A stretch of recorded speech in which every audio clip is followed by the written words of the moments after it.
ప్రభునందు ప్రియులైన మీకందరికీ యేసుక్రీస్తు ప్రభువారి నామంలో శుభవందనాలు తెలియజేస్తూ ఉన్నాం. ఎడారిలో సెలయేర్లు అనే ఈ దిన ధ్యానము కొరకై స్వాగతం. ఏప్రిల్ 10. నీవేళ నాతో వ్యాజ్యమాడుచున్నావో నాకు తెలియచేయము. యోబు గ్రంథం 10వ అధ్యాయం 2వ వచనం. అలసిపోయిన ఓ హృదయమా, ఒకవేళ నీ సౌందర్యాన్ని పరిపూర్ణం చేయడానికి దేవుడు నిన్నిలా బాధలకి గురి చేస్తున్నాడేమో. నీలోని కొన్ని అందాలు శ్రమల్లో కానీ బయటికి తెలియనివి ఉన్నాయి. ప్రేమ మిణుగురు పురుగు లాంటిది.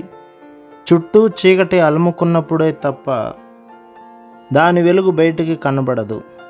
నిరీక్షణ అనేది మిణుగుమనే తార లాంటిది. సమృద్ధిగా ఉన్న పరిస్థితుల్లో పగటి వేళ సూర్యకాంతిలో అది కనబడదు. శ్రమకాలంలో చీకటి రాత్రిలోనే దాన్ని చూడగలం. కష్టాలనేవి నల్లవి మకమల్ గుడ్డ లాంటివి.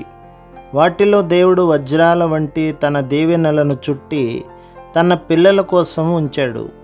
ఆ నల్లని గుడ్డలో వజ్రాలు మరింత తళుకులు విరజిమ్ముతాయి. ఇంతకు ముందే కదా నువ్వు మోకాళ్ళుని ప్రార్థించావు.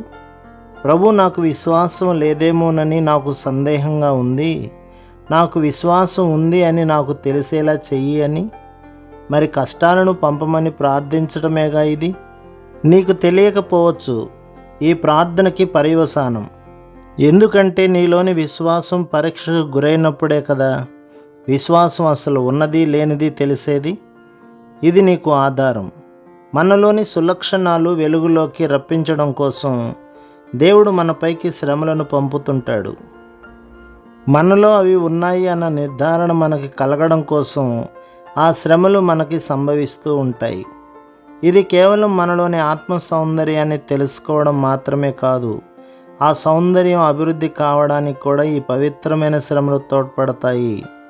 దేవుడు తన సైనికులకు శిక్షణనిచ్చేది సౌఖ్యాలు ఉన్న మందిరాలలో కాదు, బయట ఎండలో కవాతులు కఠినమైన విశ్వాసాలతోనే.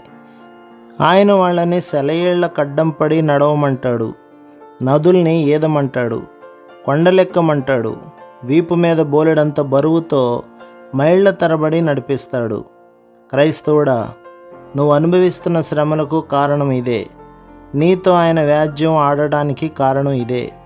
సైతాను మిమ్మల్ని కదిలించకుండా ఉంటే అది ఆశీర్వాదం అనుకోవడానికి వీలు లేదు.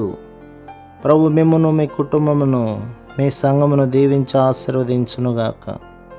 ఆమెన్.